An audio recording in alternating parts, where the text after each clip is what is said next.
Hi friends, welcome back. Bharat 7 trillion economy, Pakistani prime minister को China ने बनाया वेटर। हैं? ये कौन सी न्यूज है भाई? देखते हैं। वेटर बना दिया कैसे? देखना पड़ेगा। आई होप दिखाएं ये। तो वीडियो शुरू करते हैं। वीडियो शुरू करने से पहले अगर आप चैनल पर नए हो और आपने अभी तक सब्सक्राइब नहीं किया तो जल्दी से पहले सब्सक्राइब के बटन और बेल आइकन को क्लिक कर लो ताकि आपको हमारे सारे न्यू वीडियोस के नोटिफिकेशन मिल जाएं जैसे हम अपलोड करें। अगर आपको वीडियो पसंद आता है प्लीज लाइक एंड शेयर। चलिए शुरू करते हैं। जेपी मॉर्गन की तरफ से प्रिडिक्ट किया गया है और ये रेटिंग आई है कि थर्ड लार्जेस्ट इकोनॉमी बनने में अब इंडिया के चंद ही साल बाकी हैं और 7 इयर्स में वो ये फासला तय कर लेंगे। दरअसल वो काकड़ साहब 7 आपने years में कहा कर लेंगे, कि वो देखिए बोल रही है, गए अभी हुए आने वाले हैं। उनको पिछली लाइन में खड़ा किया है चाइना में। और मुझे ये फील आ रहा था कि केयर टेकर वजीर आजम हो तो ऐसे उसकी कोई इज्जत तो नहीं होती, तो उनको बेचारों को पिछली लाइन में खड़ा किया। वैसे हम चाइना के BRI belt and road initiative में सबसे इम्पोर्टेंट इत्यादी हैं, और जब हमारे वजीर आजम या पाकिस्तान की अहमियत आती है तो पीछे खड़ा कर देते हैं। इंडिया के प्राइम मिनिस्टर नरेंद्र मोदी साहब ने कहा था कि मैं बना कर दिखाऊंगा फर्स्ट 3 लार्जेस्ट इकोनॉमीज में से एक इंडिया को अपने ही दौर में मैं बना कर दिखाऊंगा, जो उनका कहना है कि अगला दौर उनका है। अब जो मेजॉरिटी जो फ्लाइट्स जो कैंसिल हुई हैं वो इंटरनेशनल फ्लाइट्स हैं, बहुत सारी डोमेस्टिक फ्लाइट्स हैं क्योंकि तेल नहीं है। ओ, मैंने पढ़ा था कहीं। भाई तेल नहीं है, इसकी वजह से इंटरनेशनल और डोमेस्टिक फ्लाइट्स जो है वो उनकी कैंसिल हो रही पाकिस्तान हैं। की। अभी भी बताया जा रहा है कि 4.5 अरब रुपए का एक खला आ रहा है, तो ये कितना संजीदा मामला है, हमें मजीद कितना डरना चाहिए। लोग आपको वो तेल डरना नहीं देते ना, कभी आपको मलेशिया में रोक लिया जाता है, कभी आपको लंदन में रोक लिया जाता है, कभी आपको दुनिया किसी मुल्क में रोक लिया जाता है। Please inform Allah, full form उसका है प्लीज इन्फॉर्म अल्लाह कि मैं प्लेन लेके जा रहा हूँ, पता नहीं मैं पहुंचूंगा कि नहीं पहुंचूंगा। लेकिन एक पहली दफा नहीं हुआ, 76 साल से जलील हो रहा है ये country. India and Japan will be खुद ही जलील एशियाज करते हो। Next power couple. बाकी इंडोनेशिया और बाकी मुल्कों की लीडरशिप फर्स्ट लाइन में, साडा वजीर आजम तीसरी लाइन में चीनियों ने खड़ा कर। हेलो फ्रेंड्स, जय हिंद। हिंदुस्तान स्पेशल में आपका स्वागत है पीछे खड़ा दोस्तों। अमेरिकी multinational financial service company JP Morgan का मानना है कि 2030 तक भारतीय अर्थव्यवस्था का आकार 7 ट्रिलियन हो जाएगा। जेपी मॉर्गन के Asia Pacific equity research director James Sullivan का मानना है कि 2027 तक भारत में दुनिया की तीसरी सबसे बड़ी अर्थव्यवस्था बनने की क्षमता है। Okay. मीडिया के साथ बातचीत में सुलिवन ने कहा कि भारत की अर्थव्यवस्था में लगातार तेजी आने की संभावना बनी हुई है। अगर सब कुछ ठीक रहा और कोई बड़ी आपदा नहीं आई तो भारतीय अर्थव्यवस्था अगले 7 साल में $7 ट्रिलियन के स्तर पर पहुंच सकती है। उल्लेखनीय है कि प्राइम मिनिस्टर मोदी ने 2019 में ही अगले 5 वर्षों के दौरान भारतीय अर्थव्यवस्था के आकार को 5 ट्रिलियन के स्तर तक ले जाने का लक्ष्य रखा था। हालांकि कोरोना महामारी की वजह से पूरी दुनिया की तरह भारतीय अर्थव्यवस्था की डगमगा गई थी, लेकिन वैश्विक कमजोरी के बाद भारतीय अर्थव्यवस्था ने दोबारा मजबूती हासिल कर ली है। जेम्स सुलिवन के मुताबिक भारत में मैन्युफैक्चरिंग सेक्टर में मोदी जी की जबरदस्त फोटो ग्रोथ की हाँ, उम्मीद है। गलत जेपी फोटो है। मॉर्गन की तरफ से ये प्रिडिक्ट किया गया है कि India to become third largest economy in 7 years.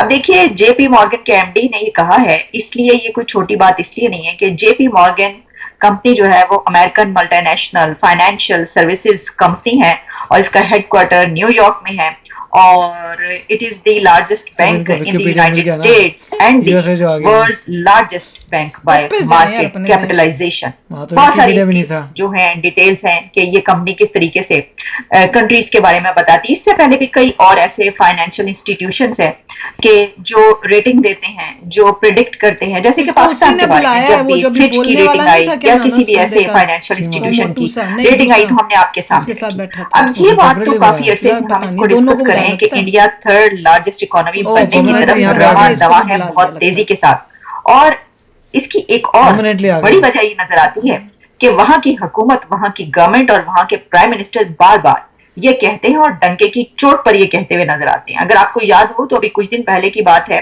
कि इंडिया के प्राइम मिनिस्टर नरेंद्र मोदी साहब ने कहा था कि मैं बना कर दिखाऊंगा फर्स्ट 3 लार्जेस्ट इकोनॉमीज में से एक इंडिया को अपने ही दौर में मैं बना कर दिखाऊंगा, जो उनका कहना है कि अगला दौर उनका है। हाँ, है। तो एक तो वो डंके की चोट पर ये ये तो कहते हैं कि घबरा हम रहा करेंगे, और फिर हमें ऐसी डेवलपमेंट्स होती हुई नजर आती हैं कि जिससे पता ही चलता है कि जैसा बताया गया है कि एशिया में अगर इकोनॉमीज जो है वो उनका बहुत यानी दरहम बरहम हुई है, हैं? तो इंडिया की इकोनॉमी वो है कि जो अपनी जगह पर कायम रही और नीचे नहीं आई। क्योंकि दुनिया में कहा जाने लगा कि जिस वक्त दुनिया पर सबसे बड़ा क्राइसिस रहा, उस वक्त अगर एक कोई कंट्री फलता फूलता हुआ नजर आया और उसकी इकोनॉमी बढ़ती हुई नजर आई हमें तो पता वो है, हम इंडिया। बढ़ेंगे। तुम अपना बताओ, अच्छा, तुम्हारा अब वो क्या हुआ ये है, जो बात वेक्टर कैसे बना वो बताओ। एमडी जेपी मॉर्गन ने कहा है कि थर्ड दूसरे लार्जेस्ट बता, इकोनॉमी, चीमा ने बताना इसके ऊपर उसके बारे उन्होंने में। कुछ फैक्टर्स भी चीमा को बताए लाओ। हैं, जिसमें उनका ये कहना है चीमा उसके बारे में कि बता इंडियाज रहा है। Economy is powered by growth in the ये मैन्युफैक्चरिंग पढ़ के क्यों बता रही सेक्टर, लेडी? ठीक और है। Manufacturing sector will grow from 17% to वैसे ये ऐसी 25%। करती है, वैसे और ऐसी फिर उनका ये बनाती है कहना है कि there will be a big change in the Indian economy in the long run news में पढ़ एज के बता रही एक्सपोर्ट्स है। Hit $1 trillion. ये कहा है जनाब एमडी साहब जेपी मॉर्गन के। ओके, तो ये तो अभी सिर्फ दो फैक्टर्स हमने आपके सामने रखे हैं। जो ट्रेड का फैक्टर है वो तो हम अक्सर ही आपको बताते रहते हैं। हम तो देख रहे हैं कि ट्रेड तो दिन ब दिन उनकी आगे से आगे बढ़ती चली जा रही है। पूरी दुनिया में इस वक्त जहां से ट्रेड नई सबसे बात ज्यादा है। करने की कोशिश की जा रही है, कंट्रीज कोशिश कर रहे हैं कि वो भी उस मार्केट में दाखिल हों, तो वो इंडिया है। दरअसल वो काकड़ साहब आपने कहा कि वो गए हुए हैं, उनको पिछली लाइन में खड़ा किया है चाइना में, और मुझे ये फील आ रहा था कि केयर टेकर वजीर आजम हो तो ऐसे उसकी कोई इज्जत तो नहीं होती, तो उनको बेचारों को पिछली लाइन में खड़ा किया। वैसे हम चाइना के BRI बेल्ट एंड रोड पिछली इनिशिएटिव लाइन में पता नहीं कौन से सबसे पिछले इम्पोर्टेंट कितने लाइनें आती थी? हैं, और दो- जब हमारे वजीर दो आजम लाइनें या थी। पाकिस्तान तीन की होंगी। अहमियत अरे आती है कि तो 10वीं लाइन पीछे में खड़ा खड़ा कर किया था। देते हैं। बाकी इंडोनेशिया और बाकी मुल्कों की लीडरशिप फर्स्ट वो लाइन आगे में, थे। साडा वजीर आजम तीसरी लाइन में चीनियों ने नहीं, पहले वो भी ऐसा ऐसे हुआ है। चिमा साहब, मैं तो उसको वजीर आजम कहता भी शर्म आती है मुझे उसकी वजह। वो किस किस्म का वजीर आजम है जो खड़े छोड़ा निकले है? मुझे ये बताया ना, उसको किसने अथॉरिटी दी है to become a prime minister? जाके सारा यार तुम्हारा सारा सोल ऑब्जेक्टिव इज इलेक्शन। तुम्हें किसने कहा चाइना चले जाओ यार? किस मैंडेट से, क्या बताते होगे कि मैं किस तरह आया? मैं प्रेसिडेंट शी ने उसके साथ शेक हैंड किया, क्या किया शेक? जाते भी बंदा खुद सोचता है यार मेरा साईं वारसी कोनी में कितने चलना है यार। चलो, लेकिन एक पहली दफा नहीं हुआ, 76 साल से जलील हो रहा है ये कंट्री, बगैर जमीर के, बगैर लीडरशिप के, बगैर किसी मैंडेट के, बगैर किसी प्लान के। आज भी वहीं खड़े हैं। पता नहीं इनको कौन ये चाबियां चिमा की पकड़ा शाल लगा। देता है दफ्तरों की। ये तो रोने लग जाएगा। आज मैं शॉक्ड हूं। आज सुबह की मैं बात बता दूं, मैं आपका एक किसी का प्रोग्राम सुना जो मेरे लिए इंतहाई तकलीफ दे थी। आपके एक मिनिस्टर थे मुराद सईद साहब, जिनके पास की पोजीशन थी, और किस तरीके से, चाइना से याद है किस तरीके से उन्होंने CPEC और चाइना को जलीलो ख्वार किया, किस तरीके से, और किस तरीके से एक वाहिद मुराद सईद एक मिनिस्टर था जिसको प्रमोशन दी गई थी और अवार्ड दिया था मेरे मुर्शद पाक ने, कहा था ये सबसे ज्यादा परफॉर्मिंग है। उसको चाइना वीजा नहीं देता। एक बिजनेसमैन CPEC रिलेटेड आया, जो आज मुझे पता चला, मुझे बड़ी तकलीफ हुई। वो CPEC का बिजनेसमैन बिलियनर आया पाकिस्तान के अंदर, कमरे में अंदर घुसा तो इसने कहा इसको निकाल दो, इसने परफ्यूम बहुत तेज लगाया और उसको कमरे से निकाल दिया गया। जब स्टाफ ने बताया कि ये तो बहुत बड़ी कंपनी का CEO है, ये तो चाइना से आया सिर्फ आपको मिलने के लिए, इसको मिलने उन्होंने कहा नहीं जी इसका परफ्यूम बहुत तेज है, कमरे से निकाल। ये आज मुझे पता चला। तो चीमा साहब ये कौन है? चीमा साहब, आप कौन लोग हैं? परफ्यूम मत लगाइए। सोचता हूँ ये moral of the story था। तड़ साहब वो तो बात सही है, जारी बात है, हमारी जिस तरह के लीडर है। तो भैया इसमें एक मज़ेदार न्यूज़ ये है कि इनके जो प्लेन्स हैं, इनके पास अब तेल नहीं है, तो अब ये प्लेन उड़ नहीं सकते, ना इंटरनेशनली ना लोकली। तो PIA में जो है उसमें ठप्पा लग गया है कि नो फ्यूल। ये एक न्यूज़ थी। दूसरी तो मैंने कहीं पढ़ी भी थी।